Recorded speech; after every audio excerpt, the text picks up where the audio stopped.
Hi friends, welcome to TNPSC success. இன்னைக்கு நம்ம video என்ன பார்க்க போறோம் அப்படின்னு பார்த்தீங்கன்னா, எல்லாருக்குமே தெரிஞ்சிருச்சு. குரூப் 2 2A நோட்டிஃபிகேஷன் வந்துருச்சு. அதை பற்றி தான் ஃபுல்லாக பார்க்க போகிறோம். வாங்க உள்ள போய் பார்க்கலாம். மொத்த டோட்டல் வேகன்சி எவ்வளோ வந்திருக்கு அப்படின்னு பார்த்தீங்கன்னா 645. ஆனால் போன இயர் 2000 வந்தது. நம்ம எக்ஸ்பெக்ட் பண்ணதே ஒரு 1500 எக்ஸ்பெக்ட் பண்ணோம். பட் ஆனால் ரொம்ப ரொம்ப ரொம்ப ரொம்ப கம்மி 645. அது குரூப் 2க்கு வந்து 50 போஸ்ட் தான், 50 வேகன்சி. குரூப் 2Aக்கு வந்து 595.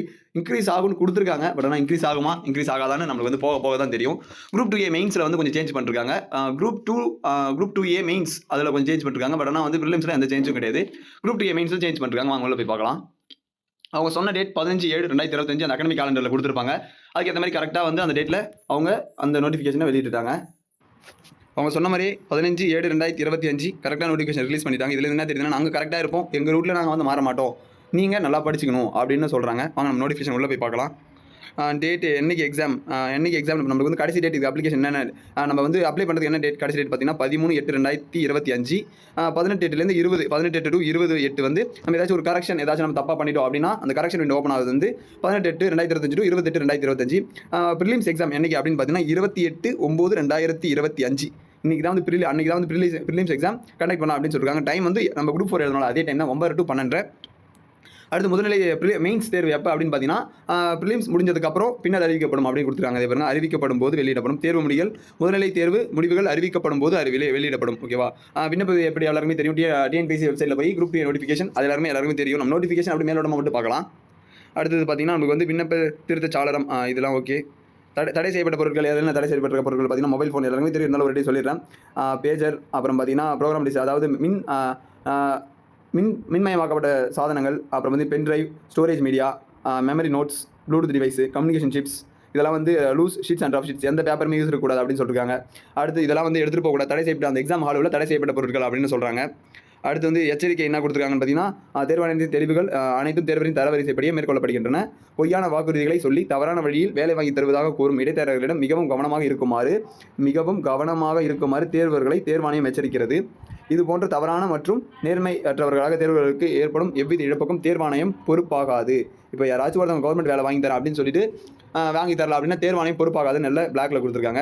அடுத்து இணையவழி விண்ணப்பத்தில் குறிப்பிடப்படும் அனைத்து தகவல்களும் தேர்வரை முழு பொறுப்பாவர். தேர்வர்கள் இத்தேர்விற்கு இணையவழியில் விண்ணப்பிக்கும் போது ஏதேனும் தவறு ஏற்படின் அதற்கு இணைய சேவை மையங்களையோ பொது சேவை மையங்களோ குற்றம் சாட்டக்கூடாது. தேர்வர்கள் பூர்த்தி செய்யப்பட்ட இணையவழி விண்ணப்பத்தினை இறுதியாக சமர்ப்பிக்கும் முன்னர் நன்கு சரிபார்த்த பின்னரே சமர்ப்பிக்குமாறு அறிவுறுத்தப்படுகிறார்கள். என்ன சொல்றாங்கன்னு பார்த்தீங்கன்னா, நீங்கள் அப்ளை பண்ணும்போது வந்து ஒரு நெட் சென்டரில் அப்ளை பண்ணுறீங்க அப்படின்னு எல்லாம் உங்கள் ஃப்ரெண்ட்ஸில் கொடுத்து அப்ளை பண்ணுறீங்க அப்படின்னா அவங்க வந்து அந்த நெட் சென்டர் மேலே ஏதாவது தப்பாயிடுச்சு, நோட்டிஃபிகேஷன் நீங்கள் அப்ளை பண்ணும்போது ஏதாவது தப்பாயிடுச்சு அப்படின்னா அந்த நெட் சென்டர் மேலே குறை சொல்லக்கூடாது.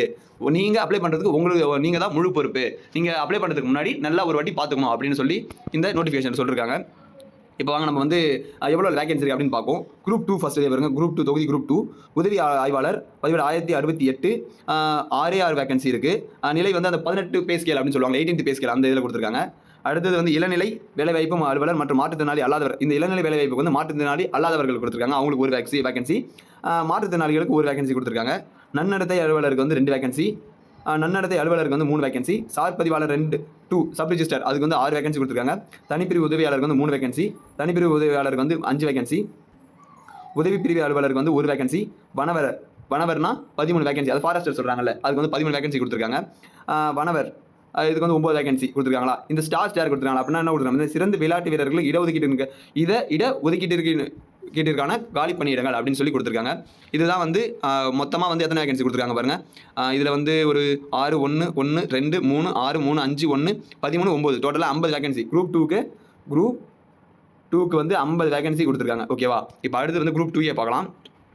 முதல்நிலை ஆய்வருக்கு வந்து 65 வேகன்சி. உதவி ஆய்வாளருக்கு வந்து 1 வேகன்சி. தணிக்கை ஆய்வாளருக்கு 11 வேகன்சி. அப்படியே ஒரு வேகன்சியாக கொடுத்துட்டு வந்து இதில் ஹையஸ்ட்னு பார்க்கலாம். நம்ம முதல்நிலை வருவாய் ஆய்வாளர் சென்னையில் வந்து 14 பேர் தேவை. அடுத்து உதவியாளருக்கு வந்து 43 வேகன்சி கொடுத்துருக்காங்க. அதிகமாக வேகன்சி வேணும் அப்படி பார்த்துக்கலாம். உதவியாளர் 41, எல்லாம் காவல் உதவியாளர் 41 வேகன்சி. மருத்துவ மற்றும் ஊரக நல சேவைகள் உதவியாளர் 74 வேகன்சி. பொது சுகாதாரம் மற்றும் நோய் தடுப்பு மருந்து உதவியாளருக்கு வந்து 28 வேகன்சி. அடுத்தது பார்த்தீங்கன்னா 109 வேகன்சி உதவியாளர் பள்ளிக்கல்வியில் வந்து பள்ளிக்கல்வித்துறையில் வந்து 109 உதவியாளர் தேவை அப்படின்னு சொல்லி வேகன்சி கொடுத்துருக்காங்க. இதனால் மாறும், பட் ஆனால் இருந்தாலும் ரொம்ப கம்மியான வேகன்சி தான் 645. போன குரூப் 2 கம்பேர் பண்ணும்போது ரொம்ப கம்மி. ஏற்கனவே நம்ம வந்து குரூப் 4 எக்ஸாம் எழுதிட்டு ரொம்ப ஒரு வேதனையில் இருப்போம். இதிலே ரொம்ப கம்மியான வேகன்சி கொடுத்து பாருங்க 595 தான். முன்னாடி ஒரு 50 வேகன்சி, அடுத்தது ஒரு 4, இதில் ஒரு 595. டோட்டலாக வந்து 645 வேகன்சி தான் கொடுத்துருக்காங்க மொத்தமாகவே. குரூப் 2 அப்படின்னு பார்த்தீங்கன்னா குரூப் 2 ரெண்டுமே சேர்த்து 645 ப்ளஸ் ஒரு 500 to 700 ஏறினாலும் 1500 அரௌண்ட் 1500 வேகன்சி தான் இந்த இதில் வந்து இந்த குரூப் 2 நம்ம எழுத போகிறோம். அதுக்கேற்ற மாதிரி நம்ம எல்லாமே ப்ரிப்பேர் பண்ணிக்கணும். இப்போ வாங்க அடுத்தது கீழே என்னென்ன கொடுத்துருக்காங்க அப்படின்னு சும்மா ஒரு மேலோட்டமாக பார்த்துக்கலாம்.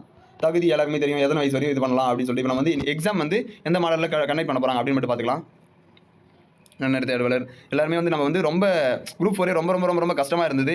தமிழ் கஷ்டமாக இருக்குன்னு சொல்லிட்டு நம்ம வந்து ஜிஎஸ் மேக்ஸ் வந்து எந்த குறையுமே சொல்ல முடியும். ஏன்னா வந்து அது வந்து எல்லாருமே தெரியும், அது வந்து டிகிரி ஸ்டாண்டர்டில் தான் கன்ஃபார்ம் இருக்கும் அப்படின்னு எல்லாருமே தெரியும். அதனால வந்து நம்ம அது ஜிஎஸ் குறை சொல்ல மாட்டோம். அடுத்து நீங்கள் இந்த பாயிண்ட் பாருங்கள். இந்த பாயிண்டில் தான் வந்து நிறைய சேஞ்ச் கொடுத்துருக்காங்க.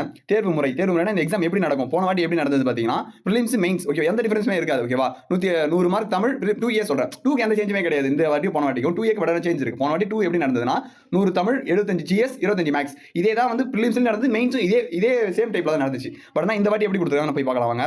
ஃபர்ஸ்ட் நம்ம வந்து குரூப் 2க்கு பார்த்துடலாம், அப்புறம் 2Aக்கு பார்க்கலாம். 2க்கு வந்து எப்படி கொடுத்துருக்காங்க பார்த்தீங்கன்னா குரூப் 2 ரெண்டுத்துக்கு ப்ரிலிம்ஸ் காமன் தானே. ஸோ 100 மார்க் வந்து தமிழ் ஓகேவா, 70 தமிழ் ஆர் இங்கிலீஷ் ரெண்டுத்துல ஏதோ ஒன்று கொடுத்துருக்காங்க பாருங்க. பொது தமிழ் அல்லது ஆங்கிலம்.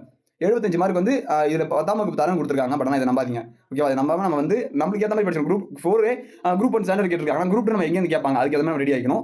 பொது அறிவு ஓகே, பொது அறிவு GS அது வந்து பட்டப்படிப்பு தரம். இது அதில் வந்து குரூப் 4 வந்து இதில் கொடுத்துருப்பாங்க 10ஆம் வகுப்பு தரம்னு கொடுத்துருப்பாங்க. பட் ஆனால் இதிலே பட்டப்படிப்புன்னு கொடுத்துருக்காங்க. மேக்ஸ் ரீசனிங் அண்ட் ஆப்டிடியூட்ல வந்து 10ஆம் வகுப்பு தரம் மொத்தம் டோட்டலாக 200 மார்க்கு 3 மணி நேரம் OMR முறை தான் அப்படின்னு சொல்லிட்டாங்க. ஓகே, OMRனா கொள்குறி வகை. இதை கூட மேபி கேட்கலாம் அப்படின்னு ஞாபகம் வச்சுங்க. OMRனா கொள்குறி வகை ஓகேவா. அடுத்தது பார்த்தீங்கன்னா 2 வந்து குரூப் 2க்கான முதல்நிலை தேர்வு, அதாவது மெயின்ஸ் தேர்வு எப்படி நடக்கும் அப்படின்னு பார்த்தீங்கன்னா தமிழ் தகுதி தேர்வு. இது வந்து கொஞ்சம் ஈஸியாக இருக்கும். நீங்கள் வந்து இந்த கோர்ட் எக்ஸாமில் எழுதிங்கன்னா அந்த அளவு இருக்கும். 100 மார்க் தான். அதில் வந்து 40 மார்க் எழுதியிருந்தால் தான் உங்கள் மெயின்ஸ் பேப்பர் கரெக்ஷன் ஆகும். இல்லை அப்படின்னா கேன்சல் ஆகும் ஓகேவா. கரெக்ஷன் பண்ண மாட்டாங்க. 100க்கு 40 கொஸ்டின் நீங்கள் கரெக்ட் ஆகணும் அப்படின்னு சொல்லிட்டு ஒரு கண்டிஷன் போட்டிருக்காங்க ஓகேவா. தாள் 2 வந்து பொது அறிவு. இதனால் பட்டப்படிப்பு தரம் நம்ம ரைட்டிங் மெத்தடில் எழுதணும். பேப்பர் கொடுத்து OMR மெத்தட் கிடையாது. ரைட்டிங் மெத்தடில் 3 மணி நேரம் 300 மார்க் ஓகேவா. இதில் குறைந்தபட்ச மதிப்பு வந்து 90 எடுக்கணும். 90 எடுத்தால் தான் கரெக்ஷன். அப்படி இல்லைனா உங்களோட பேப்பர் டிஸ்குவாலிஃபைட் ஆகிடும் ஓகேவா. இப்போ குரூப் 2க்கான ப்ரிலிம்ஸும் பார்த்தாச்சு, மெயின்ஸும் பார்த்தாச்சு. இப்போ அடுத்து நம்ம வந்து குரூப் 2A பார்க்கலாம். குரூப் 2A பார்த்தீங்கன்னா குரூப் 2A குரூப் 2 ரெண்டுமே ப்ரிலிம்ஸ் காமன் தானே. ஸோ தாள் 1 10ஆம் வகுப்பு தரம் பட்டப்படிப்பு 10ஆம் வகுப்பு தமிழ் ஆர் இங்கிலீஷ் பொது அறிவு அந்த ரீசனிங் அண்ட் ஆப்டிடியூட் எல்லாமே சேர்த்து நம்ம வந்து ஒரு 100 மார்க் ஓகேவா. CBT method computer based test method கொடுத்துருக்காங்க ஓகேவா. முதல்நிலை தேர்வு வந்து பார்த்தீங்கன்னா இப்போ பாருங்க, நல்லா பாருங்க, நல்லா இதில் பாருங்க தாள் 1 ஓகேவா. இந்த கொஸ்டின் இந்த குரூப் 2A மெயின்ஸை மட்டும் பாருங்க. நல்லா இந்த வாட்டி எப்படி மாற்றிருக்காங்கன்னு பாருங்க. வினாக்களின் எண்ணிக்கை 100 வினாக்களின் எண்ணிக்கை டேஷ் கொடுத்துருக்காங்க. இது எப்படி நடத்த போறாங்கன்னு தெரியல. டேஷ் கொடுத்துட்டு ஒரு வேலை இல்லைன்னு நினைக்கிறேன். தாள் 1ல நம்மளுக்கு வந்து தமிழே கிடையாது அப்படின்னு சொல்றாங்கன்னு நினைக்கிறேன். இப்போ தாள் 2 அப்படின்னு பார்த்தீங்கன்னா போன வாட்டி வந்து தமிழ் இருக்கும் பார்த்தீங்களா. போன வாட்டி தமிழ் இருந்துச்சு, பட் இந்த வாட்டி தமிழ் டேஷ் கொடுத்துருக்காங்க. அப்படியே அந்த 100 கொடுத்தாங்க, 3 மணி நேரம் கொடுத்தாங்க, 40 கொடுத்தாங்க. விரிந்துரைக்கும் வகை அப்படி ஏன் கொடுத்தாங்கன்னு தெரியல. இது வந்து கொஞ்சம் விளக்கம் கொடுத்தா நல்லா இருக்கும். தமிழ் இருக்கா இல்லையா அப்படின்னு கொஞ்சம் டவுட்ல தான் இருக்கு. இப்போ இல்லைன்னு நம்ம கன்ஃபார்மாக சொல்ல முடியாதுல்ல. ஏன்னு பார்த்தீங்கன்னா 100 அதிகபட்சம் மதிப்பெண் கொடுத்துருக்காங்களே, அதனால கொஞ்சம் டவுட் பண்ற மாதிரி இருக்கு. பொது அறிவுன்னு பார்த்தீங்கன்னா 150 மார்க். போன வாட்டி நம்ம 75 மார்க் தான் எழுதணும், பட் ஆனால் இந்த வாட்டி 150 மார்க். அடுத்து அப்படி டபுளா கொடுத்துருக்காங்க. அடுத்து மேக்ஸும் ரீசனிங் வந்து 50 மார்க். போன வாட்டி 25 மார்க் எழுதணும் டபுளா. ஓகே, கம்ப்யூட்டர் பேஸ்ட் போன வாட்டி கம்ப்யூட்டர் பேஸ்ட்னு கொடுத்துட்டு அப்புறம் OMR மாத்தினாங்க. இந்த வாட்டி மாறாதுன்னு நினைக்கிறேன். ஏன்னா ஒரு வாட்டி சேஞ்ச் பண்ணுவாங்க அவ்வளவுதான். அதுக்கு இந்த வாட்டி கம்ப்யூட்டர் பேஸ்ட் டெஸ்ட்ல தான் குரூப் 2A மெயின்ஸ் நம்ம எழுத போறோம் ஓகேவா. இதெல்லாம் கொஞ்சம் மைண்ட்ல வச்சு நீங்க படிக்க ஆரம்பிச்சு. இவ்வளவு தான் வந்து மோஸ்ட் ஆஃப் மெயின் சேஞ்சஸ். இதுக்கு அப்புறம் வந்து கல்வி தகுதி கொடுத்துருக்காங்க. எந்தெந்த போஸ்ட்டுக்கு எந்தெந்த கல்வி தகுதி இருக்கு நீங்க அப்படியே ஒரு வாட்டி பாத்துங்க. இவ்வளவு தான் வந்து group 2A notification. Group 2A notification பொறுத்தவரை கொஞ்சம் டிசாட்டிஸ்ஃபைடா தான் இருக்கு. ஏன்னா வேகன்சி நமக்கு ஏற்ற மாதிரி இல்லை. குரூப் 2 இப்போ குரூப் 2A மெயின்ஸ்ல வந்து தமிழ் ஆர் இங்கிலீஷ் லாங்குவேஜ் இல்லாதது கொஞ்சம் ஈஸியா இருக்கு. ஏன்னா எந்த பிரச்சனையுமே வராது. தமிழ் ஈஸியா கேட்டா இங்கிலீஷ்ல பிரச்சனை வரும், இங்கிலீஷ் ஈஸியா கேட்டா தமிழ்ல பிரச்சனை வரும். இப்போ எந்த பிரச்சனையுமே கிடையாது. எல்லாருமே GS படிங்க, எல்லாருமே மேக்ஸ் படிங்க. 200 மார்க். இதை தான் வந்து ஃபர்ஸ்ட்ல இருந்து எல்லாருமே கேட்டுட்டு இருந்தாங்க. இது திருப்பி கொண்டு வந்திருக்காங்க. இது எவ்வளவு நாள் சாத்தியம் அப்படின்னு தெரியல. திருப்பி ஏதாச்சும் ஒரு GS கஷ்டமா கேட்டா எல்லாருமே வந்து தமிழ் கேட்பாங்களா அப்படின்னு கொஞ்சம் டவுட் கொஸ்டின் மார்க்ல தான் இருக்கு. எல்லாருமே அவங்க ஏற்ற மாதிரி படிக்க ஸ்டார்ட் பண்ணுவீங்க. 75 நாள் தான் கரெக்டா இருக்கு, 73 நாள் கரெக்டா இருக்கும். நம்ம வந்து இப்பல இருந்து ட்ரெயின் பண்ண ஆரம்பிச்சா GSல தான் கொஞ்சம் இந்த வாட்டி வைப்பாங்க அப்படின்னு நினைக்கிறேன். நம்ம வந்து குரூப் 4ல வந்து கொஞ்சம் ஓரளவு அடி வாங்கிட்டோம். அதனால நம்ம எல்லாம் படிச்சிருப்போம். GS விட்டுடுவோம். அதனால GS விட்டுறாதீங்க. GSல மெயின் கான்சன்ட்ரேஷன் பண்ணுங்க. நம்ம போக நிறைய வீடியோ போடுவோம். நம்ம வீடியோவை உங்களுக்கு பிடிச்சிருந்தா மறக்காம உங்க ஃப்ரெண்ட்ஸ்க்கு ஷேர் பண்ணிட்டு நம்ம சேனலை மறக்காம சப்ஸ்கிரைப் பண்ணுங்க. எல்லாத்துக்குமே நம்மளோட வாய்ஸ் கண்டிப்பா கொடுத்துக்கிட்டே இருப்போம். இப்போ குரூப் 4 நம்ம வாய்ஸ் கொடுத்தோம். 26 நிமிஷம் வீடியோ நம்ம போட்டுருக்கோம். பார்க்கணும்னா டிஸ்கிரிப்ஷன்ல லிங்க் கொடுத்துருங்க, பாருங்க. உங்க ஃப்ரெண்ட்ஸ்க்கு ஷேர் பண்ணுங்க. நிறைய சப்போர்ட் கொடுங்க. Thank you.